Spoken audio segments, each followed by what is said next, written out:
You can still hear the sound if you listen closely, the sharp, metallic crack of a screen door slamming shut behind you. It is the starting pistol of a summer morning, releasing you into a world that smells of wet asphalt and fresh-cut pine.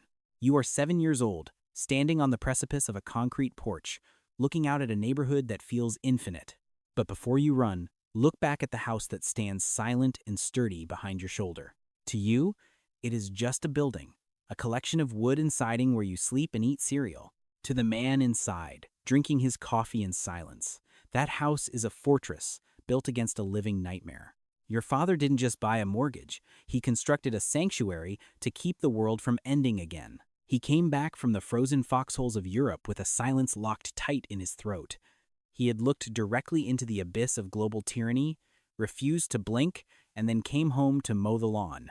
Your mother, wiping down the new laminate counters, had her own childhood hijacked by the hollow hunger of the Great Depression. They were two survivors driven by a singular, fierce, and almost terrifying devotion to your safety. They were determined to give you the one thing history had violently stolen from them: a childhood. Every modern appliance, every humming refrigerator was a victory medal they purchased to prove the war was over. You grew up inside those walls, breathing in a sense of protection that felt as natural as air.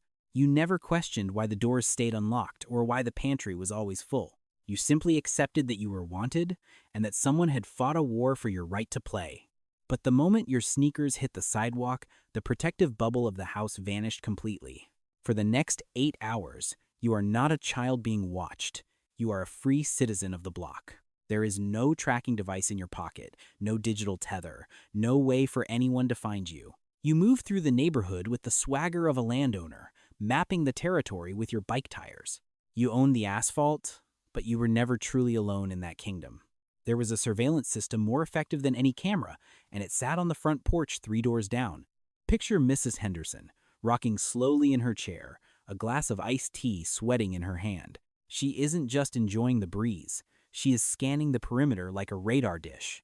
She knows your name, she knows your parents, and she knows the exact invisible line between play and mischief. On a Tuesday afternoon, you decide to test that line by taking a shortcut through Mr. Patterson's prize-winning flower bed. You pause, look left, look right, and seeing no one, you make your move. Before your sneaker hits the mulch, a voice cracks across the lawn like a whip. She is off her porch before you can even think about running. She doesn't call the police. She doesn't even call your mother. She handles the justice right there on the sidewalk, dispensing a verdict you cannot appeal. She tells you exactly what you broke, why it matters, and what will happen if you ever disrespect a petunia again. And you stand there and take it, eyes fixed on your shoes, because her voice carries the weight of absolute law. Respecting your elders wasn't a suggestion in this world. It was the gravity that held the neighborhood together. It didn't matter if she was a relative or a complete stranger. If she was older, she outranked you. You stood up when an adult entered the room, you held doors, and you said "ma'am" without a prompt. When they corrected you, you accepted it because every adult on that street was a temporary guardian of your character. The neighborhood was a distributed network of accountability, a web of eyes that never blinked. Your parents didn't need to be everywhere because, in a very real sense, everyone was your parent. 100 eyes were always watching, not to catch you, but to keep you safe within the lines they had drawn. While the neighborhood kept your character in check, the playground was a lawless zone where physics had no mercy. It wasn't the primary colored, rubber-matted landscape of safety you see today. It was a kingdom of galvanized steel, splintered wood, and unyielding asphalt that waited for your mistakes. Imagine standing at the summit of a 12-foot slide, the world dizzying and distant below your sneakers. The metal sheet in front of you is shimmering, baking in the relentless midday sun like a griddle. You know for a fact that the moment your skin touches that aluminum, it is going to sting. But you don't call for a parent to check the temperature. You sit down, accept the burn, and push off. Then there was the merry-go-round, 1,000 pounds of industrial steel bolted directly into the concrete.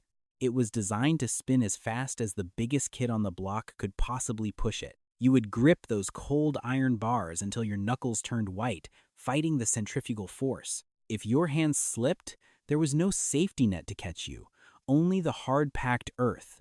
You'd fly off, skid across the gravel, and lay there for a moment, checking that your limbs still worked. Nobody sued anybody.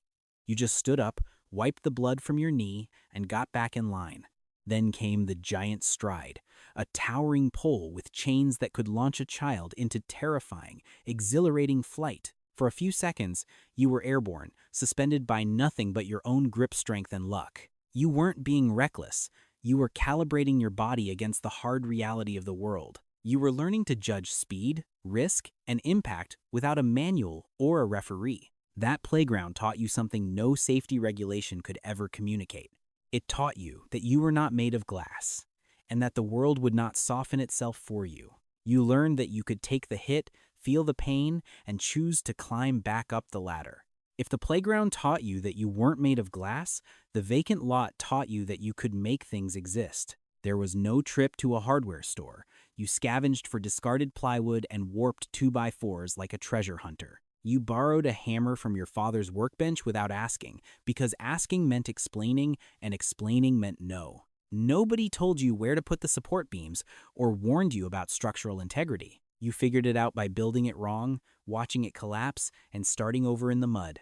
By the time you finished, that crooked little fortress looked like something out of a fever dream. The walls didn't meet, and the roof leaked the moment the clouds opened up. But it was yours. Inside that damp, splintered structure, you discovered a truth that is almost impossible to teach in a classroom. Things do not just appear in this world. They must be built by hands willing to get dirty. But sometimes, no matter how hard you worked or how much you wanted it, the result was a resounding no. You came in last in the foot race, lungs burning, watching the blue ribbon pinned to someone else's chest. You asked a girl to dance under the harsh lights of the gymnasium, and she declined right in front of your friends. And here's the part that seems almost alien today. Nobody rushed in to fix the feeling. Your father didn't call the coach to complain about the outcome or demand a participation trophy.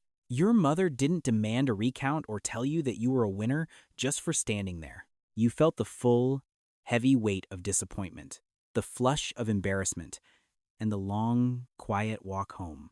You sat with that feeling because there was nowhere else to put it and no screen to distract you from it. But then the sun came up the next morning, your friends still knocked on the door, and the world kept turning.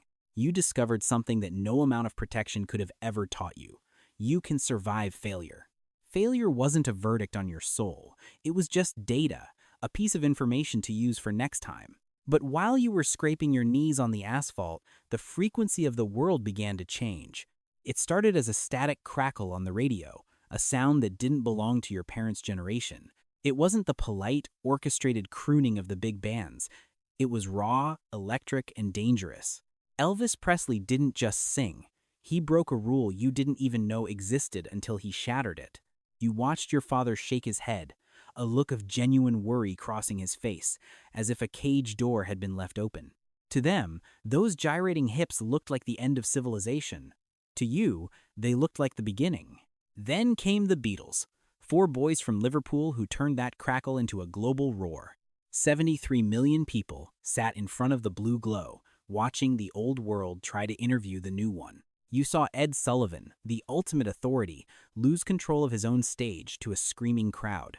You realized then, for the first time, that the adults didn't have a monopoly on the future. But just as the world opened up, it also threatened to snap shut forever. The music would stop, replaced by a low, steady, mechanical wail that filled the hallway. The siren. You are sitting at a wooden desk, the air smelling of pencil shavings and chalk dust. Mrs. Crawford's voice cuts through the room, calm, practiced, and terrifyingly routine. "Duck and cover," she says, and 25 children vanish beneath 25 wooden desks. You curl into a ball, lacing your fingers behind your neck to protect your exposed spine. You stare at the gum stuck to the underside of the seat, waiting for a flash that could end history. You know, even at that age, that a half-inch of plywood won't save you from a nuclear sun. But you don't cry, and you don't ask questions. You simply hold your breath and wait. When the all-clear sounds, you climb back into your chair, pick up your pencil, and finish your long division. You learned early that the siren was just a sound, until October 1962, when the sound became a silence. The president was on the television, his face grave, telling you that missiles were pointing at your house from 90 miles away. For the first time, your father didn't roll his eyes at the drill. He sat in a chair, staring at the floor. You saw the look your parents exchanged when they thought you weren't watching, a terrifying currency of shared fear. For 13 days, the entire world held its breath, and you went to school wondering if there would be a tomorrow. You did the math in your head, calculating the miles from your backyard to the nearest military base. You realized then that the people who fixed your bike and cooked your dinner were powerless to stop the sky from falling. But you still did your homework, ate your peas, and went to bed, because routine was the only shelter you had left. When the ships turned back and the missiles were withdrawn, the world exhaled, but the trust was broken. You didn't love your parents less, but you respected them differently. You knew now that they were just people, terrified and human. And then, just as the air began to clear, the calendar turned to the 22nd of November 1963. You remember the exact texture of the desk you were touching when the principal's voice cracked over the intercom. You watched your teacher, the pillar of authority, cover her face with her hands and weep openly in front of the class. The walk home that afternoon felt different, the streets quieter, the air heavy with a sudden, confused grief. Inside, the television was already glowing black and white, Walter Cronkite taking off his glasses to wipe a tear. For 4 days, the screens didn't play cartoons. They played the slow, rhythmic drumbeat of a funeral march. You watched a 3-year-old boy salute his father's casket, and something inside you hardened permanently. Death wasn't an abstraction anymore. It was a grainy image beamed directly into your living room. You realized that safety was an illusion, that the center could not hold, and that even the most powerful men could vanish. The world felt fragile, like a glass ornament held in a shaking hand, ready to shatter at any moment. You tried to glue the world back together with British rock and roll and the expanding promise of a great society. For a few years, it almost worked. Color returned to the television, and progress felt inevitable again. But 1968 was waiting around the corner like a hurricane you couldn't outrun. It started in April, on a motel balcony in Memphis, when the voice of nonviolence was silenced by a single shot. This time, the country didn't just weep, it ignited. You sat in your living room watching American cities burn, plumes of smoke rising over Washington and Chicago. The same screen that had introduced you to the Beatles was now showing you soldiers patrolling your own streets. But there was still one thin thread of hope left to hold on to.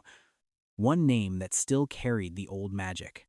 Bobby was the brother who stayed, the one who picked up the fallen torch from the grave. He moved through the crowds like a savior, sleeves rolled up, promising to heal the wound in the national soul. You let yourself believe, just for a breathless moment, that the story might actually have a happy ending. Then came June, a hotel kitchen in Los Angeles, and the terrible, sickening familiarity of the news bulletin. Not again, Shirley, not again. You watched the funeral train slide slowly from New York to Washington, a dark vein cutting through the heart of the country. 2 million people stood by the tracks, not waving, but standing in a silence so deep it felt like prayer.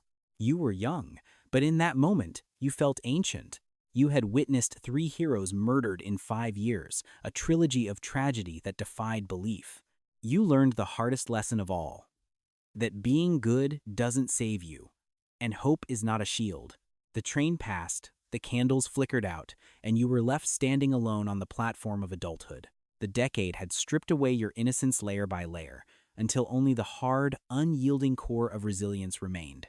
But here is the miracle that no statistic can capture. You did not break. You woke up the next morning, put on your shoes, and went back to work, because that is what you were trained to do. You are the bridge generation, the last human link between the analog Earth and the digital cloud. You remember a world where friends were made by knocking on doors, not by clicking buttons. Yet you learned to navigate the new world, carrying the grit of the playground into the glare of the screen. You possess a bilingual soul. You speak the language of hard labor and the language of high speed. Your parents gave you the clean slate, but you are the one who had to write the instruction manual on it. You learned that safety isn't something you are owed by the government or the neighborhood. It is something you build. You built it with the same hands that built those crooked forts, using judgment honed on unshielded slides. You don't need a trigger warning because you lived through the explosion and walked out of the smoke. You carry a quiet, heavy wisdom that this modern world is desperate for, even if it doesn't know how to ask. The wisdom is simple. The world is dangerous. People are fragile, and leaders will fail you. But you also know that you can survive the heartbreak, bury the heroes, and still find a reason to laugh. That is not optimism. And it certainly isn't nostalgia for a simpler time that never really existed. It is resilience, forged in the fire of a decade that tried to burn everything down. You are the keeper of the long view, the one who knows that the sun will rise even after the darkest night. So when you look in the mirror today, do not just see the lines on your face. See the map of a survivor, the blueprint of a generation that held the world together when it tried to fall apart. You are still here, standing on the porch, watching the perimeter. The world broke your heart a dozen times, but it never broke your spine.